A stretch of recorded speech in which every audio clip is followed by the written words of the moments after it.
की बात भी सुनिएगा।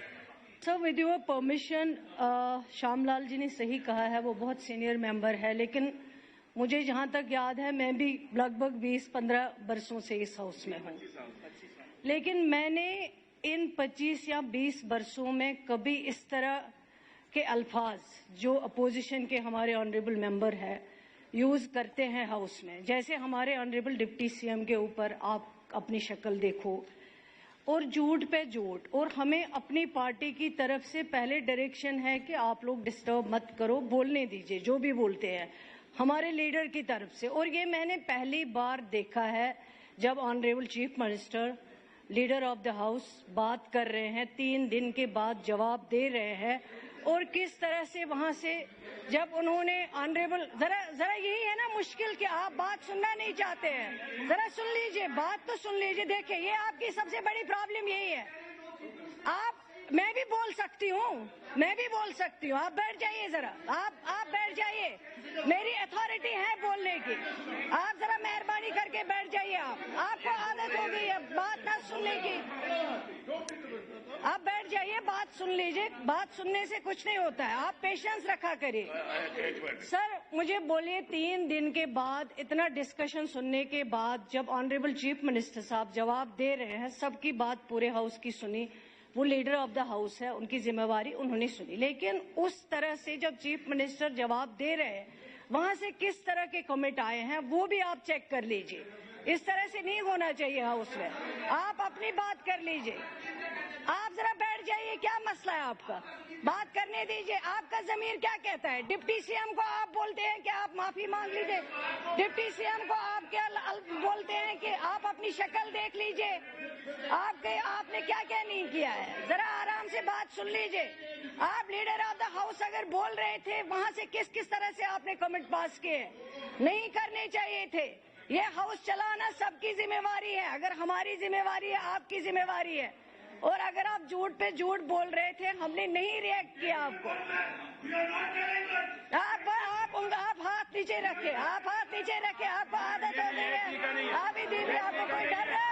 आपको आदत हो गई है, कभी अपने भतीजे पे चिल्लाते हैं, कभी किसी और पे चिल्लाते हैं। हाथ नीचे क्या करो। You are the senior member, you behave like that, don't behave like this. ये गलत है। You are a senior member, अपने आप को सीनियर सिटीजन कहते हैं, आप अपने आप को सिटीजन। हाँ, झूठ बोलते हैं, फिगर गलत देते हैं, आप फिगर गलत पेश करते हैं उसमें। नहीं, और आप कुछ भी बोलो, आपको इजाजत है, आपको इजाजत है, आप कुछ भी बोलेंगे, आपको इजाजत है। आप जब खुद बोलते हैं आपको कुछ भी बोलने की इजाजत है। सुनकर राजी नहीं, जब हम बोलते हैं तो आपको तकलीफ होती है। बोलते हैं ये सुनकर श्याम जी को पूरा सुना हमने। नहीं, हाँ, गलत बिल्कुल झूठ बयानी, गलत अल्फाज इस्तेमाल करते हैं हाउस में। हमने सुना आपको। हाँ, नहीं, आप बोलते हैं बाद में जवाब दे सकते हैं ना। आपको क्या उंगलियां दिखाने की आदत हो गई है? मैं कहता हूं आप भी डिसाइड नहीं करेंगे, फिर आप भी डिसाइड नहीं करेंगे ना, आप भी डिसाइड नहीं करेंगे, वो तो चेयर डिसाइड करेंगी। फिर आप बैठ जाइए, चेयर को डिसाइड करने दीजिए। ये बैठिए आप। देखिए अभी भी धमकी दे रहे हैं। धमकी मत दिया करो, डरने वाले नहीं है यहाँ। चला के देख लो, ये धमकी नहीं है, ये लैंग्वेज है क्या? पार्लियामेंट लैंग्वेज सही है। हम करें तो कहें कि अनपार्लियामेंट है, ये करें तो पार्लियामेंट है। ये कौन सी 2 भाषा है ये? हमें भी समझा देंगे, जाते हैं बदनाम। आप और सर ऑनरेबल स्पीकर साहब, कल चीफ मिनिस्टर साहब अपनी बात को क्लियर करना चाहते थे, उन्होंने क्लियर नहीं करने दिया। आपके सामने चीफ मिनिस्टर साहब ने कहा मुझे मौका दीजिए, मैं अपनी बात को क्लियर करना चाहता हूँ, लेकिन उन्होंने नहीं मौका दिया उनको क्लियर करने का। इसलिए अगर अभी भी है आप ये कहें लीडर ऑफ द हाउस कहे जूते लगाए हैं, ये परवरिश है लोगों। माइक चला देते हो, इधर माइक क्यों नहीं चलाते? आप उधर माइक चलाते, इधर क्यों नहीं चलाते आप लोग माइक? आप कटरे पे बात करो, कटरे पे क्यों नहीं बात कर रहे? आपने पीर पंचाल कोई बात नहीं, चले, आपको भी पता है। सिखाइए, ये मत सिखाइए, मत सिखाइए। क्या कर रहे हैं आप? सीनियर हैं, सीनियर वाली बात करें, मत सिखाइए। सिटीजन भी है आप मत सिखाएं। उन माइक कल कहोगे खुरक भी नहीं करो, कोई खारिश हो बंदा कहेगा खारिश भी नहीं करनी। वाह वाह श्याम जी, बात वाड़ा तुसी करो। ओ गुरु कोई हथ अगे पिछे भी जा सकता है, तू हिलनी दे। सर ये तो हिलने भी नहीं दे रहे। बैठे आप बैठे मेहरबानी करके नीचे बैठो ना, नीचे बैठो, बात करेंगे, आराम से बात करेंगे।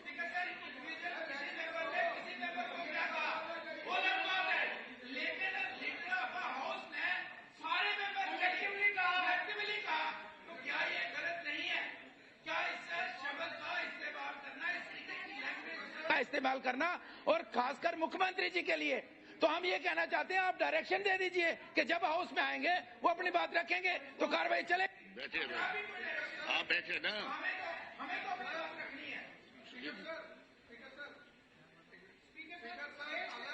जरा इसके बाद स्पीकर सर, अपोजिशन ने खिताए पीर पंजाल के लगभग 20 लाख लोगों को नीचा दिखाया और उनकी शान में गुस्ताखी की, और जिन लोगों ने अपनी कुर्बानी दी उनकी शान में गुस्ताखी की, और वो लोग जो इस देश के लिए 24 घंटे बॉर्डर पे खड़े हैं उन लोगों के लिए बात बुरा भला कहा, उनको उनकी पहचान से इनकार किया।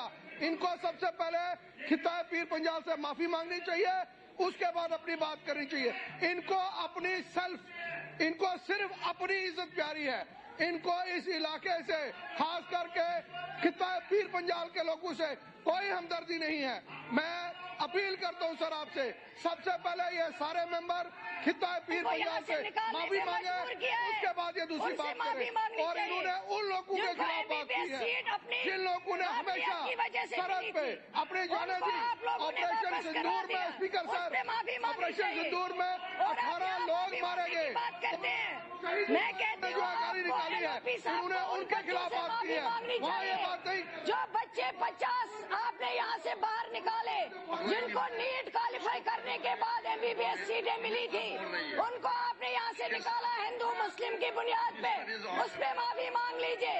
हिंदू मुस्लिम के बुनियाद पे 50 बच्चों को आपने माता वैष्णो देवी से नीट क्वालिफाई करने के बाद निकाला है, उस पे माफी मांग लीजिए। उनका कैरियर आपने तबाह किया था, बर्बाद किया था। अगर उनको MBBS एडमिशन नहीं मिलता उसके लिए माफी मांग लीजिए, उसके लिए माफी मांग लीजिए। पीर पंजाल के लोगों से माफी मांग लीजिए। डिप्टी CM साहब की शक्ल के आपने जो वहाँ पे कमिट किया है उस पे माफी मांग लीजिए। दरबार मुंह हमने किया, उन 50 बच्चों से माफी मांग लीजिए जिनका कैरियर आपने तबाह करना चाहा था, उन 50 बच्चों से माफी मांग लीजिए। हिंदू मुस्लिम के नाम पे जिन बच्चों को आपने माता वैष्णो देवी यूनिवर्सिटी से बाहर कर दिया है, उनके कैरियर आपने तबाह और बर्बाद करने की कोशिश की थी, उसके ऊपर माफी मांग लीजिए, उसके ऊपर माफी मांग लीजिए। पीर पंजाल के खिते के लोगों से माफी मांग लीजिए। और जो डिप्टी CM साहब के ऊपर आपने अल्फाज यहाँ इस्तेमाल किए हैं, अपनी शक्ल देखो, उस पर माफी मांग लीजिए। और चीफ मिनिस्टर जब बोल रहे थे उसके ऊपर क्या क्या अल्फाज इस्तेमाल कर रहे थे, उसके ऊपर माफी मांग लीजिए। पहले माफी आपकी बनती है, फिर देखा जाएगा।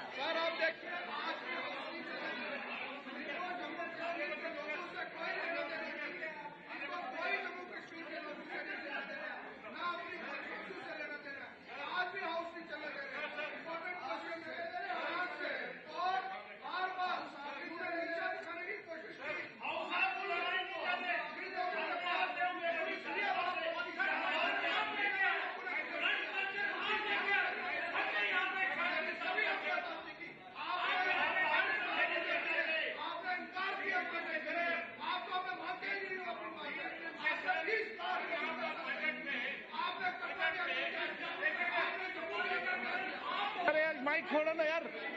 सर 3 दिन से यहाँ बजट पे तकरीर हो रही थी, 2.5 घंटे ऑनरेबल CM ने मुतद्दल तकरीर किया, और उसके बाद सर मैंने पहली बार इस हाउस में देखा है ऑनरेबल CM 3 दिन बैठे रहे, एक एक की बात सुनी।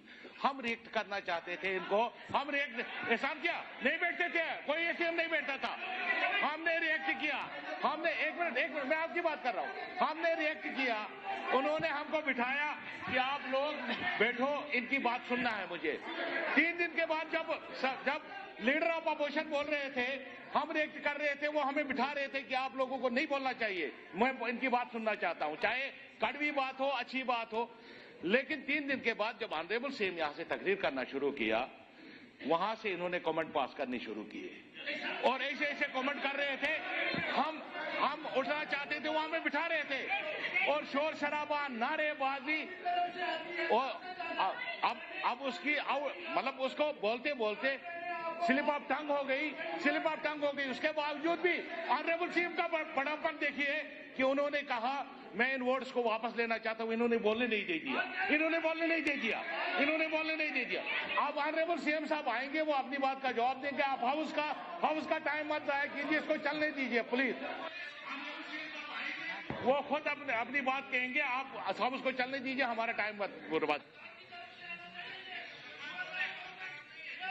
सर, पॉइंट ऑफ इंफॉर्मेशन है, मेरी कॉन्स्टिट्यूंसी में कल रात को आग की एक होलनाक वारदात रोनुमा हुई। उसमें बहुत सारे हाउस जो है नजर आतिश हो गए हैं। मैं आपकी वसातत से एडमिनिस्ट्रेशन से रिक्वेस्ट करना चाहती हूँ, उनको माली इमदाद फराहम किया जाए।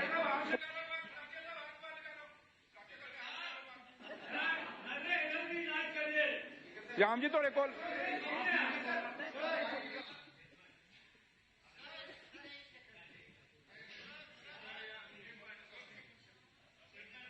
प्लीज आप जरा बात करने दीजिए। बैठिए सर।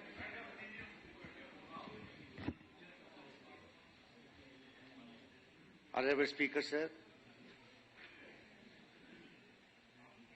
कल का जो वाकया हुआ है उसकी विषय में आपके नोटिस में श्यामला शर्मा जी ने बात रखी।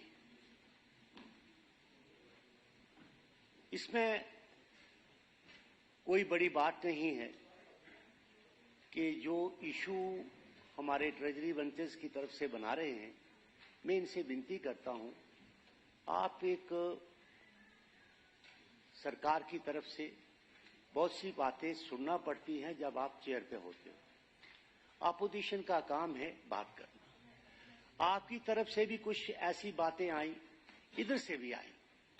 आप केसर साहब सुनिए मेरे बात, ये बात करिए, ये देखिए इससे अच्छी बात नहीं है। मेरी बात सुनिए ना मिस्टर कल्लू, बात सुन लीजिए, बात सुन लीजिए। मेरा सिर्फ कहने का ये मकसद है कि आप जो साथी हैं, आप इन पे एलिगेशन लगाते हो, ये आप पर लगाते हैं। सवाल इस बात का है कि पहले हमें ये देखना है कि अगर मुझे कुर्सी ईश्वर ने डिप्टी चीफ मिनिस्टर की दी है या मिनिस्टर की दी है, तो मैं उस कुर्सी की मर्यादा रखूं। सुन लीजिए मेरी बात, मर्यादा रखूं। देखिए ये कोई हर एक आदमी को नहीं मिलती। आप 70 लोग हैं यहाँ, मैं ज्ञान की बात नहीं। देखो अजीज, आप हमारे मेरी बात सुनिए, आप मेरी बात सुनिए। नो गलत बात करते हैं आप इज्जत रखिए। आप ज्ञान देना शुरू करते हैं क्या? हमें नहीं पता, हम यहाँ भी दे रहे हैं सर। हम यहाँ भी ठीक है, आप सीनियर होंगे, बट हम आपकी इज्जत करते हैं, लेकिन इसका मतलब ये नहीं कि आप रोज आके हमें ज्ञान देना शुरू कर देंगे। हम जानते हैं हमारी पावर्स क्या है, हमें पता हम जीत के आए जनाब, वोट लेके आए, नॉमिनेटेड नहीं है भैया। बात हमें मत ज्ञान दें। किसको बताते हो वोट लेके आए? हम वही तो कह रहा हूँ आप, लेकिन हम भी लेके आए, हमें भी पता है कि क्या हमारी जिम्मेवारी। आपसे हम भी कॉन्स्टिट्यूशन जानते हैं, हम भी अपनी पावर जानते हैं। मैं आपसे बड़ी तरीके से बात कर रहा हूं। आप हर दफा खड़े होते हैं, मेरी बात सुन, आप हर दफा खड़े होते हैं। सुनने की तो क्षमता रखिए, सुनने की क्षमता रखिए। मेरी बात सुनिए, हम आपको क्रिटिसाइज नहीं कर रहे, आपको ये समझा रहे हैं कि रूल क्या है, उनके मुताबिक चलिए। अगर आप हर एक मिनिस्टर खड़ा होके इधर भी बात करेगा, यहां से भी बात जाएगी, एक अच्छी बात नहीं। हाउस को इन ऑर्डर रखना ऑनरेबल स्पीकर साहब का काम। हम सिर्फ आपसे इतनी, मैं नीटी गिटी में नहीं जाना चाहता, मैं सिर्फ आपसे इतनी विनती करना चाहता हूं स्पीकर सर, क्या आप ये कह दीजिए कि चीफ मिनिस्टर साहब आएंगे, वो इस बात की जो कल उन्होंने कहा है उसके लिए वो क्या माफी मांगते हैं या नहीं मांगते हैं, वो उनके ऊपर है। वो क्या अपना जवाब दे देंगे, वो हाउस में आके जवाब दे देंगे। हम इनकी तरफ से सुनने के तैयार नहीं। बस रहने दो, आप रहने दो। आप क्वेश्चन नंबर चलने दो, क्वेश्चन नंबर।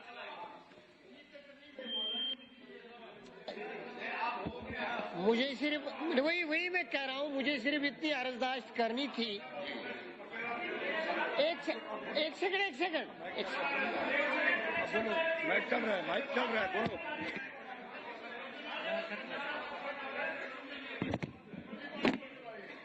सर आप तशरीफ रखिए। देखिए सवाल ये है जो कल हुआ यहाँ पर, इट इज वेरी अनफॉर्चुनेट। मैं आपको बताना चाहता हूँ, मैंने पहले ही दिन बजट सेशन शुरू हुई थी कहा था कि it is an important session, हमें इस वक्त की कदर करनी चाहिए। एक वक्त जो हमें मिला है ये लोगों ने हमें दिया है, और इस वक्त को लोगों के हक में हमें इस्तेमाल करना चाहिए, इससे लोगों का फायदा होगा। वो देख रहे हैं, ये नहीं कि हम उनके पीछे बात कर रहे हैं, हम यहाँ पर बात कर रहे हैं, वो सुन रहे हैं, वो देख रहे हैं और हमें जज कर रहे हैं। मेरी तरफ से गुजारिश है इस साइड को भी और इस साइड को भी, दोनों साइड्स को मेरी तरफ से गुजारिश है, मेहरबानी करके काम को चलने दीजिए। लोगों की बातें होनी चाहिए, यहाँ पर आराम से होनी चाहिए। ये जो कंट्रोवर्सी अब यहाँ हुई है, जो आप कह रहे हैं, जिसके बारे में आप बात कर रहे हैं, he is not here, it is not fair that I will speak on his behalf. मुझे उसकी तरफ से तो बात करने की कोई इजाजत नहीं है। वो आएंगे, उनको कुछ कहना होगा, वो कह सकते हैं इस सिलसिले में, लेकिन इंतजार तो करो, क्वेश्चन को जाया मत होने दो, मेहरबानी करके प्लीज टेक कुर्सीज। ये मेरी तरफ से आपको गुजारिश है। अब सवाल ये है कि अगर परसिस्टेंटली हम हाउस को चलने नहीं दे देंगे, then speaker has also some powers. Speaker has to exercise those powers. मगर मुझे उम्मीद है आपसे, आप सियाने हैं, इस साइड भी सियाने हैं और यहां से भी सियाने लोग हैं, आप इस काम को चलने दीजिए एंड इस चीज को थोड़ा सा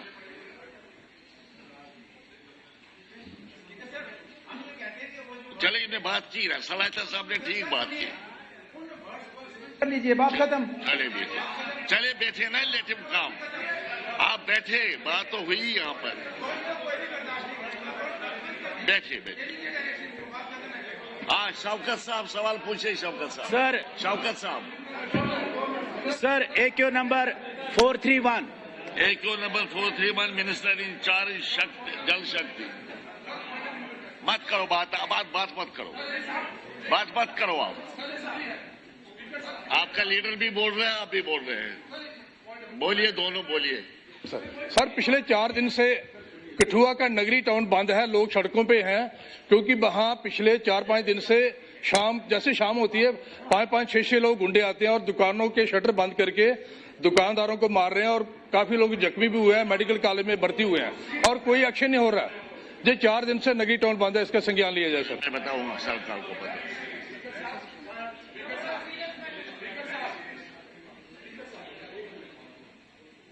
मुझे टाइम दिया जनाब ने, मैं भी मांग रहा हूं जनाब, मैं भी टाइम मांग रहा हूं। ऑनरेबल स्पीकर सर, हम हाउस की कार्रवाई को चलाना चाहते हैं और बड़े डिसिप्लिन्ड मैनर में हमारे ऑनरेबल MLAs पूरा कोऑपरेट कर रहे हैं। हाउस को चलाना जिम्मेदारी रूलिंग पार्टी की है, सरकार की है। कल जिस प्रकार की भाषा का उपयोग इस सदन में हुआ है, मुझे लगता है कि इस असेंबली की हिस्ट्री में इस प्रकार की शब्दावली का प्रयोग फर्स्ट टाइम हुआ है, जिसका हमें पुरजोर हम मजम्मत भी करते हैं, जिसकी हमें आपत्ति भी है। कल से हम चेयर से ये रिक्वेस्ट कर रहे हैं कि क्या चीफ मिनिस्टर साहब ने सही बोला? श्याम जी और सलाथिया जी ने कहा, हमें चेयर की तरफ से एश्योरेंस चाहिए। चीफ मिनिस्टर साहब इस बात को स्पष्ट करें, उन्होंने जो बोला वो उचित है, वो एप्रोप्रिएट है, अगर नहीं है तो माफी मांगे। 2 चीजों में आप हमें एश्योर करें कि क्या चीफ मिनिस्टर साहब यहां के जवाब देंगे हाउस को, क्योंकि ये पूरे जम्मू कश्मीर को रिप्रेजेंट करता है। कल जनता शर्मसार हुई नहीं, तशरीफ आ गई बात आपकी, आ गई बात। हाँ तो नीचे बैठो ना, मैं कहता हूँ आप तशरीफ रखो ना, मैं बात करूंगा। हम जवाब चाहते हैं और आप एश्योर कीजिए, वो देंगे जवाब। आप तशरीफ रखिए ना, आप तशरीफ रखिए। देखिए ना, सुनो ना मेरी बात। आपने बात रखी, 2 सीनियर साथियों ने बात यहाँ रखी, जिस आदमी जिसके बारे में लीडर्स आप तो सुनते नहीं, तो मैं क्या करूं? मैं झगड़े में यकीन नहीं रखता हूं। मैं चलाने में कोई यकीन नहीं रखता हूं। आप तो बैठो ना, मेहरबानी करें, बैठो, आप बैठे, मेहरबानी करें, बनाओ खड़े।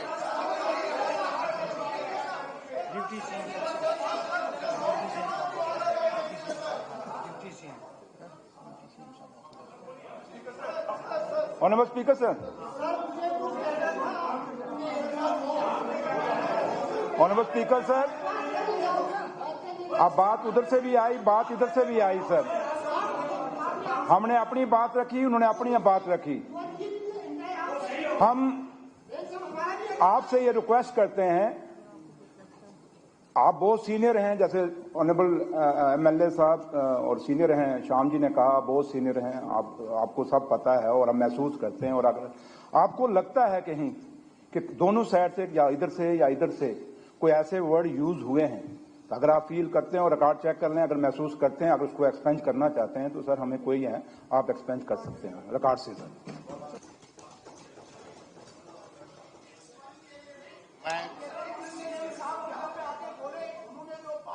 तो क्या है वो उचित है, वो एप्रोप्रिएट है।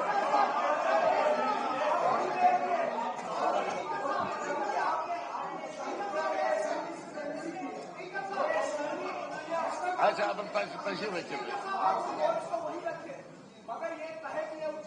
पार्लियामेंट्री लैंग्वेज है, ये डेरोगेटरी वर्ड्स नहीं है। बोले ना एक बार, बोले एक बार। कौन बोले?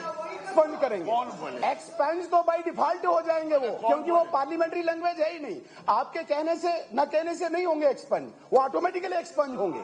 उन्हें कैसे रिकॉर्ड में ला सकते हो आप? हाउस तो एक्ट प्रेसिडेंट से चलता है, इनके कहने से थोड़ी चलेगा। वो तो ऑटोमेटिकली बाय डिफॉल्ट एक्सपेंड होंगे। सीएम साहब वाजा करें इस बात को कि उन्होंने गलत शब्द नहीं बोले। अगर सही बोले हैं, वो बोले कि सही बात बोली है, इतना यहाँ पे तो बोले। आप करी नहीं, बात भी करें आप सीएम को। बैठे, अब आई ना बात।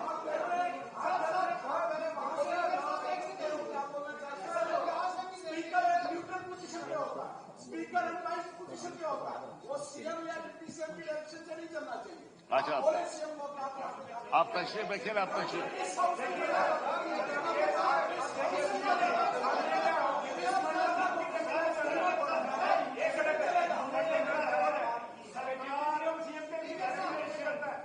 और असेंबली की डेफिनेशन है सिर्फ नेशनल कॉन्फ्रेंस ट्रेजरी बेंचेस, इसलिए हम बॉयकॉट करते हैं। चलिए जी।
जवाब बताए मिनिस्टर साहब, आप जवाब बता रहे थे। जवाब नहीं, आप नहीं, सवाल का जवाब। Number 431। Yes sir. lift irrigation scheme has been sanctioned under Nabad construction of lift irrigation scheme has Lanipura Shopaya at an estimated cost approved Rs 239 lakh. बात है बात मुबारक साहब आप नीचे बैठे इसको जवाब दे रहे हैं minister. Scheme is targeted for completion of during the project period of Nabad Indeed 31st. That is 2029. अच्छा तशरीफ रखिए. हाँ सर ऑनरेबल मिनिस्टर साहब ने मैं इसका शुक्रगुजार हूं कि 2025-26 में एक लिफ्ट इरिगेशन स्कीम जो है वो अप्रूव है लोनपुरा हैप में अंडर नाबार्ड. लेकिन सर एक इन्होंने कहा कि सिर्फ एक ही है, एक साल में एक लिफ्ट इरिगेशन स्कीम जो अभी इस पे काम भी शुरू नहीं हुआ. और मैं यही जानना चाहता हूं कि करेवास बहुत सारे हैं और लिफ्ट इरिगेशन से या डीप बोरवेल करने से कम्युनिटी बोरवेल जो है उससे हमारा जो है रेवेन्यू जनरेट होता है. मैं ऑनरेबल मिनिस्टर साहब से ये जानना चाहता हूं जो बाकी डीपीआरएस है जो ऑलरेडी सबमिटेड है उनकी तादाद कितनी है और कहां पे है और वो कब तक होंगे? हाँ है जवाब आपके पास, इसको जवाब देने दो.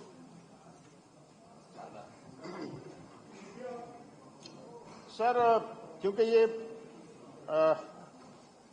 हमने डिफरेंट हेड से इरिगेशन जो हमारा जो डिपार्टमेंट है irrigation flood control department different sector से इनको फंडिंग की जाती है. डिस्ट्रिक्ट प्लान से की जाती है, स्टेट कैपेक्स से की जाती है. आपका जो PMKSY से हम पहले करते थे वो पिछले 2-3 साल से उससे फंडिंग नहीं हुई और नाबार्ड में बहुत ही कम लिमिटेड पैसा जो है वो हमारे इस डिपार्टमेंट को मिलता है. उसके मुताबिक क्योंकि इनकी ये दीर्घकालीन डिमांड थी तो उसमें हमने इनके इस प्रोजेक्ट को लिया था. वो मैं मुबारक करूंगा इनको कि वो सैंक्शन हो गया है, उस पर काम जो है वो टेंडरिंग प्रोसेस में है, वो काम चलेगा. बाकी भी मैं इनसे ये गुजारिश करूंगा कि इनके एरिया की जो प्रॉब्लम्स हैं वो भी उनको भी डिस्कस किया जाएगा और जो जहां भी जरूरी और समझेगा डिपार्टमेंट इंशाल्लाह वहां काम करने की हम कोशिश करेंगे. हाँ महीदीन साहब इसके बाद इसको और बोलिए. ये जो जैनपुरा साउथ डिवीजन का आता है इसमें जो शॉप मेरी कान वो सब इसमें पड़ता है. जैनपुरा साउथ डिवीजन में इरिगेशन में है तो डिस्ट्रिक्ट शोपियान के साथ, लेकिन मेरी कॉन्स्टिट्यूंसी का बेशतर हिस्सा इसमें आता है. मेरी गुजारिश है ऑनरेबल मिनिस्टर से क्योंकि मेरी एक रफ लेतर कनाल है जो इस साउथ डिवीजन में आती है. 2014 के सैलाब में वहां जो साइफन था वो उड़ गया और 2014 से आज तक उस साइफन को नहीं बनाया गया है. मेरी गुजारिश है कि बनाया गया कि नहीं बनाया गया. मेरी गुजारिश है ऑनरेबल मिनिस्टर से क्योंकि वो डिस्ट्रिक्ट शोपियान में पड़ता है ये सब डिवीजन, पुलवामा डिस्ट्रिक्ट अलहदा है. मेरा एरिया ये जो लगभग 25 गांव है उस डिस्ट्रिक्ट में आते हैं, उस सब डिवीजन में आते हैं. उनको शिफ्ट करेंगे, अगर ये शिफ्ट करेंगे उसको सोचेंगे डिस्ट्रिक्ट पुलवामा में जो हमारा अपना डिवीजन है इरिगेशन डिवीजन उनमें शिफ्ट करने के अगर ये सोचेंगे फैसला करेंगे तो जो विलेजेस है जिनको इरिगेशन के लिए पानी की जरूरत है उनको सहूलियत आ जाएगी. ये जवाब इसको दे दो. सर मैंने ऑनरेबल मिनिस्टर साहब से ये पूछा था कि एक तो इसमें उन्होंने रेवेन्यू विलेज का नाम लिखा है जो सैंक्शनड है और दूसरा मैंने पूछा था कि कितने नंबर्स है कि जो लिफ्ट इरिगेशन जिनका डीपीआर बना हुआ है जो आपके जो सबमिट किए गए हैं उनकी तादाद कितनी है वो तो ऑनरेबल मिनिस्टर साहब ने इसका जवाब नहीं दिया. लेकिन सर जहां तक मेरी नॉलेज है कि एक तो अरिचल लिफ्ट इरिगेशन स्कीम और बाबापुरा लिफ्ट इरिगेशन स्कीम, इसी तरह लॉन्चवुड चित्रागाम लिफ्ट इरिगेशन स्कीम, या विची लिफ्ट इरिगेशन स्कीम, दरबाग साइफन, बहुत सारे ऐसे हैं कि जो कई सालों से पड़े हुए हैं इस डिपार्टमेंट में. और हम समझते हैं सर जब लिफ्ट इरिगेशन स्कीम जब बनती है तो एक रेवेन्यू जनरेट होता है क्योंकि बहुत सारे करेवास जो है आपको पता ही है कि जो डिस्ट्रिक्ट शोपियान है हॉर्टिकल्चर में एक खासा मुकाम हासिल है. तो मैं ऑनरेबल मिनिस्टर साहब से ये एश्योरेंस चाहता हूँ कि जो खास 4 लिफ्ट इरिगेशन स्कीम्स है क्या 2026-27 फाइनेंशियल ईयर में वो एश्योर करते हैं कि उनके पे काम शुरू होगा और वो सैंक्शन होंगे.